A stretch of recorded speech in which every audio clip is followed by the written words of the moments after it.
I'm Abbey Esparza with photomanipulation.com, and today we'll be looking at why your photo composites might suck and how you can fix them. If you like what you see, go ahead and show us with a like, and if you're new here, why not subscribe? We put out 5 new videos every week, all focused on advanced level photo manipulation. Now let's take a look at what we have here.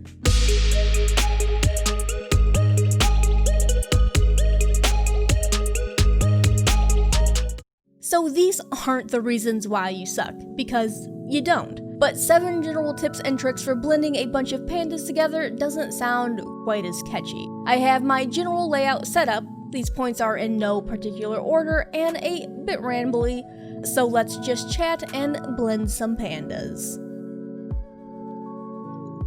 Starting with why I have a hilariously giant folder of color adjustment layers at the top of every one of my PSDs. Creating an overall color grade is your first step to blending several different images together. You are more likely than not working with several different photos, which have probably been taken in several different locations, all with different lighting. A color grade will help at least begin to bring all those photos together. It's your first step in really visualizing the end result. It'll help normalize the images, matching contrast, colors, and lighting almost by sheer force. I like to think of it as the sauce on a sandwich. It goes over everything and creates a consistent flavor throughout. So setting up your composition, like I did with these pandas, and then creating a quick color grade will help keep you focused, and as a result will hopefully save you a bit of time. Keep in mind, you will still need to color correct each image individually. This is just to establish a color story. Also, your color grade will change as you work, so we're going to wait till the very end to flip through these adjustment layers and see what I ended up with, because as of now, I actually don't know.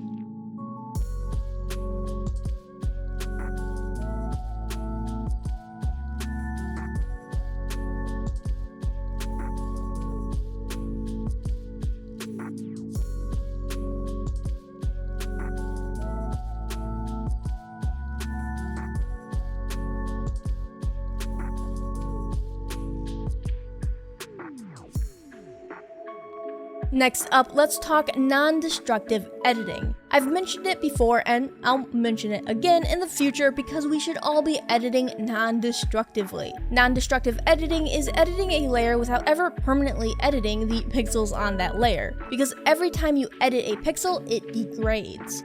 So if you take a 500 pixel circle, shrink it down to 200 pixels, and then bring it back up to 500 pixels, the circle will be less sharp.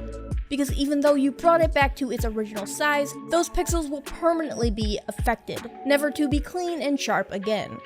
This also applies to tilting or angling an image, or making any kind of smaller changes. Even shrinking or sizing up an image just a few pixels will result in those pixels of that image being much less sharp.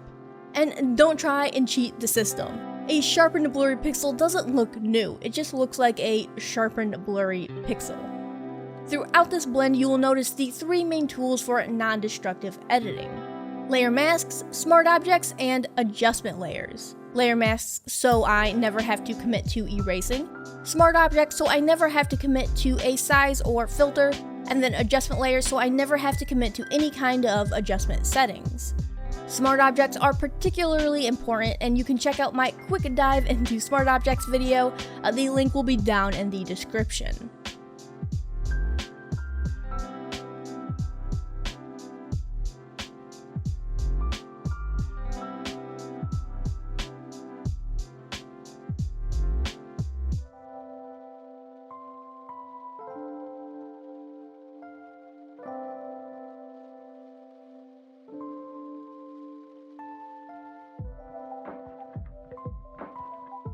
Now, when working with photos, there are several different ways to adjust the lighting. Curves, my personal favorite, levels, brightness, contrast, various different layer modes.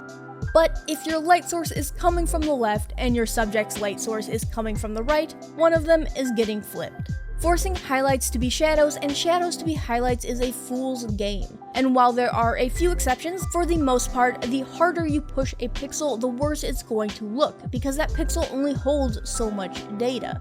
If a pixel doesn't contain the information for skin pores or hair strands, then it's not going to magically be able to show them just because you layered 10 white overlay layers on top of it.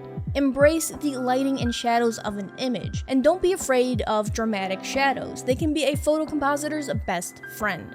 This includes learning how to hand paint both highlights and shadows.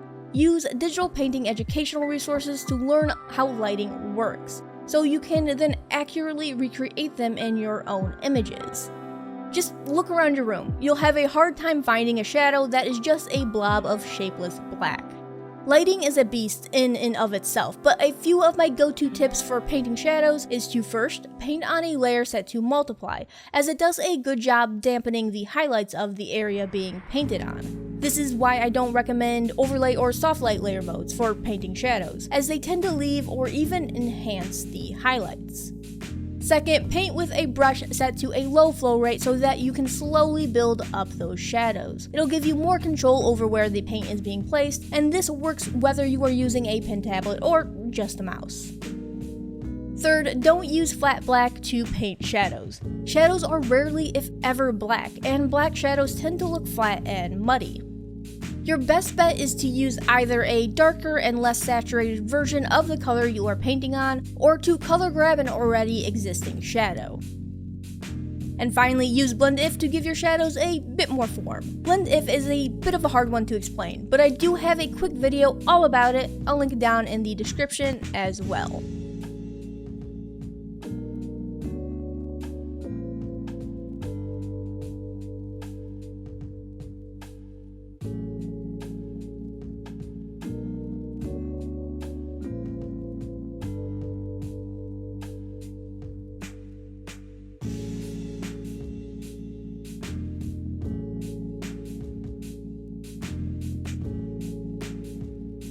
Next, try using what is already there. If a subject is standing on a rock and you are placing that subject on a rock, there is no point in extracting the feet of that subject if you don't need to. Don't extract what you don't need to extract. Instead, use different blending techniques to incorporate parts of the subject's original background into its new environment. This includes using layers set to color so that you can color match, as well as adjustment layers with layer masks so that you can adjust lighting and contrast. The panda on the right side of the screen has a wonderful reflection, which we would have had to add back in anyway, so there was no point in extracting his face. Work smarter, not harder. Again, don't extract what you don't need to extract. And it's not about saving time, it's about retaining all of the details that the original photo had to offer. That is what will give you that stylized but still photorealistic look. Sometimes this won't be the case. Maybe the ripples in the water don't look how you need them to look. Or whatever the case is. I'm not only talking about water, of course. Basically, if you can blend instead of extract, then go for it.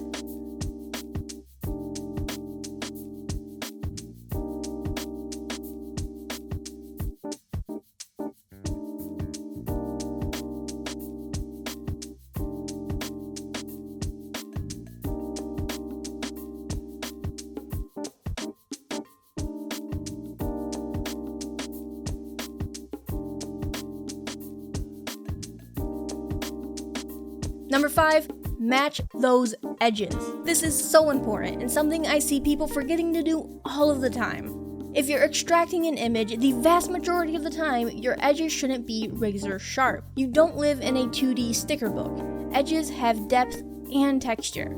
Even if skin seems smooth and sharp, zoom in nice and close. You'll see hair, you'll see skin texture bumps, and you will see an ever so slightly feathered edge because, again, we live in a 3D world. That is called depth. Even if a photo is in focus, you will still get areas that are more in focus than others. Lighting can also affect this. The brighter something is, the sharper its edges and details will appear. If something is in the shadows, there will be fewer details, softer details, and oftentimes a softer edge. I have 2 ways I like to recreate those natural edges. First is just by adding a very low feather to the subject's or object's layer masks, anywhere from 0.3 to 0.9 pixels. just to get rid of that overly sharp edge that the pen tool loves to leave behind. The second is taking the smudge tool and gently pushing and pulling on the edges of the mask where you need some blur due to the depth of the image. The smudge tool method is also a great way to add a bit of motion blur or to smooth out overly bumpy and choppy areas in a layer mask. An honorable mention is sometimes I do like to create a mask on a subject, especially a person, using the pen tool, and then I like to go into select and mask, check smart radius, set it to around 3, and without even touching the refine edge brush, Photoshop will create a more organic edge, grabbing body hair and skin texture, fuzz on clothes, and whatnot. So again, observe your surroundings. Life isn't full of flat, harsh edges, and so neither should your composites. Or at the very least, you will be missing out on some major depth and detail if you opt to ignore them.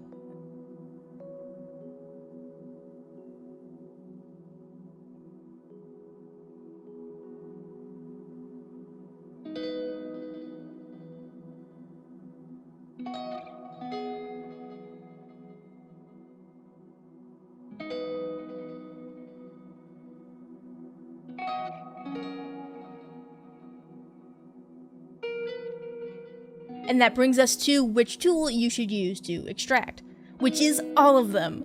Use all of the tools. Or more accurately, use the right tool for the job. I use the pen tool for precision cuts on smoother edges or on images that would be too complicated for Photoshop to figure out, the majority of human subjects. I use select subject on items with a lot of smaller details but still have high contrast between it and the background. I use a combination of select subject and select and mask for hair and fur.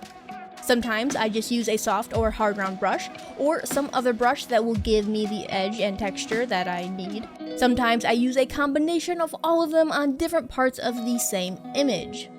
Being married to just one kind of extraction method will cause you to miss out again on a lot of those depth and details, which are what brings life to your image and helps fight that dull Photoshop sheen that photo manipulations can sometimes have, that overly digital perfect look.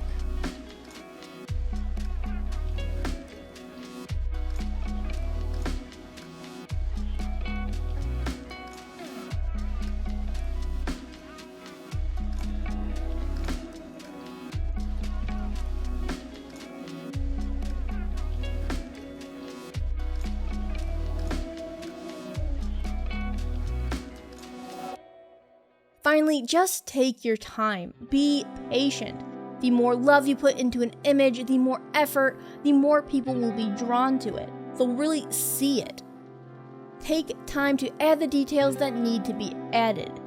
Care enough to redo the areas that need to be redone. Art is like dough. If you work it too hard, it becomes tough, unusable, and it's time to toss it and just start over. There is nothing I have ever had to redo that wasn't better the second time I had to do it. Taking your time also applies to learning. If you don't know a tool, learn it. Once you've learned it, keep learning it. You can learn to paint, you can learn to extract hair, you can learn to use the pen tool, or whatever your thing that you think you'll never be able to do is. The only thing you can't do is the thing you won't try, as cheesy as that sounds. This also applies to practice. 5 years ago, I couldn't do what I could do now. 5 years from then, I could do even less. 5 years from then, I was making bad MS Paint collages of moody goth boys. Listen, my point is, put in the time, get the reward.